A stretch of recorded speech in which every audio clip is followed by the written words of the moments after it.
Exterminer toutes ces brutes. Le 3 août 1492, bravant les vents de l'Ouest, Christophe Colomb s'élança à l'assaut de l'Atlantique. Le 12 octobre, il arrivait dans l'archipel des Bahamas. Le 28 octobre, il accostait à Cuba. Le 6 décembre, il faisait la découverte d'une île des Caraïbes que ses habitants appelaient Haïti. Haïti. Haïti. Christophe Colomb trouva sur cette île d'importants gisements d'or. Il laissa sur place une quarantaine d'hommes et retourna en Espagne chercher des renforts. Au bout de 9 mois, il était de retour à la tête d'une flotte de 17 navires, à bord desquels se trouvaient 1500 hommes, dont 700 colons, 12 missionnaires et une meute de chiens spécialement dressés pour la traque du gibier humain. Christophe Colomb dirigea lui-même la chasse contre les Indiens d'Haïti. 500 d'entre eux furent vendus comme esclaves à Séville, où ils moururent dans la misère. Les autres furent asservis sur place, sommés, au péril de leur vie, de trouver de l'or. In gold we trust. In gold we trust. Les Espagnols tués, ou coupés les bras, les mains, les oreilles ou le nez de ceux qui ne trouvaient pas de l'or ou n'en ramenaient pas assez. Un siècle après l'arrivée de Christophe Colomb dans les Caraïbes, tous les Indiens d'Haïti avaient été exterminés jusqu'au dernier. Tous les Indiens des Bahamas avaient été exterminés jusqu'au dernier. Tous les Indiens de Cuba avaient été exterminés jusqu'au dernier. Tous les Indiens de Porto Rico, De la Jamaïque. Tous les Indiens des Grandes Antilles avaient été exterminés jusqu'au dernier. Un siècle seulement après l'arrivée de Christophe Colomb. comment donc avait-il été accueilli cet ange exterminateur? Voici de l'aveu même de Colomb sa rencontre avec les premiers Indiens d'Amérique, dans l'archipel des Bahamas. Ils nous ont apporté des perroquets, des pelotes de coton, des lances et bien d'autres choses qu'ils échangeaient contre des perles de verre et des gros lots. Ils échangeaient volontiers tout ce qu'ils possédaient. Ils étaient bien charpentés, le corps solide et très agréable.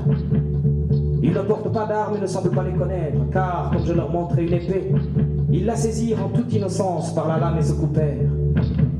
Ils ne connaissent pas l'acier, leurs lances sont en bambou.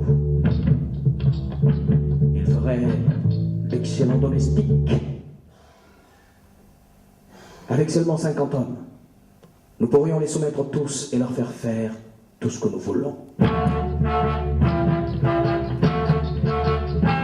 Nous pourrions les soumettre tous et leur faire faire tout ce que nous voulons.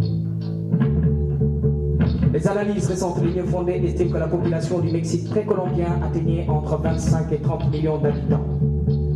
Et on évalue en chiffres identiques la quantité d'Indiens de la zone andine. L'Amérique centrale et les Antilles comptaient entre 10 et 13 millions d'âmes.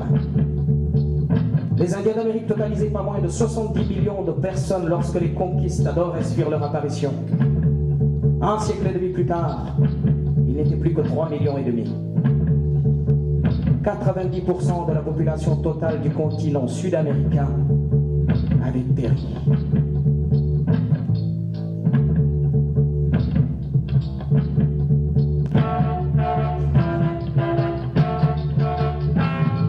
Les conquistadores sont arrivés en Amérique au sortir de la Reconquista espagnole, une guerre totale contre l'islam. Déjà. Pendant qu'on massacre les Amérindiens, de l'autre côté de l'Atlantique, on brûle et on déporte les morts et les juifs d'Espagne.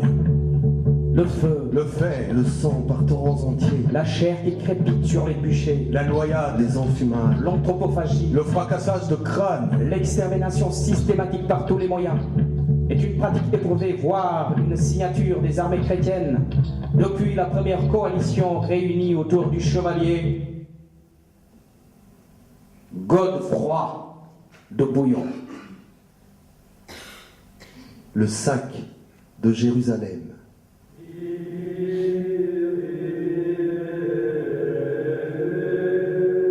En 1095, au concile de Clermont, le pape Urbain II appelle les chrétiens à libérer les lieux saints.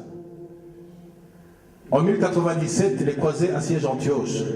Ils souffrent de la faim et de la soif et se livrent à des exactions. À Mahara, les nôtres faisaient bouillir les païens adultes dans les marmites. Ils fixaient les enfants sur des broches et les dévoraient grillés. Écrit Raoul de Caen.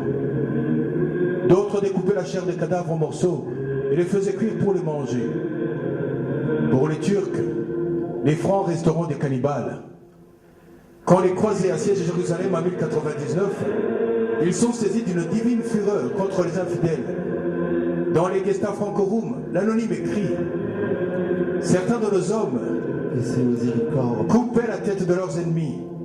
D'autres leur décochaient des flèches, les faisant tomber des tours. D'autres encore prolongeaient leur torture en les livrant à la flamme.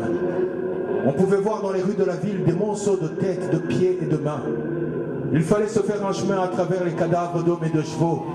Mais c'était là peu de choses comparé à ce qui arriva près du temple de Salomon. Si je dis la vérité, elle dépassera ce qu'il vous est possible de croire. Qu'il me suffise donc de dire que les hommes chevauchaient dans le sang, qui leur montait aux genoux et à la bride. 40 000 personnes, soit la quasi-totalité de la population, femmes et enfants compris, sont exterminés en 2 jours, les 15 et 16 juillet. L'extermination systématique par tous les moyens est une pratique éprouvée, voire une signature des armées chrétiennes.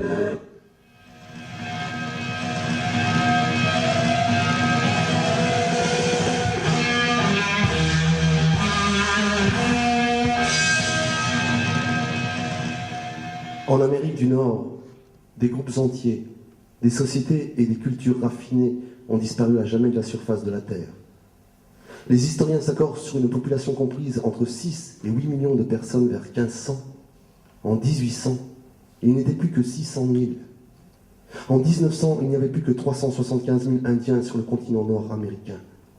90 à 95% de la population d'origine avait été exterminée. Les maladies, Les guerres, Les massacres, les déportations, les destructions du mode de vie des Indiens n'ont pas été des conséquences malheureuses de la colonisation de l'Amérique du Nord par les Anglais, les Français et les Espagnols. Ils en constituaient l'essence même. vider l'espace, occuper la place.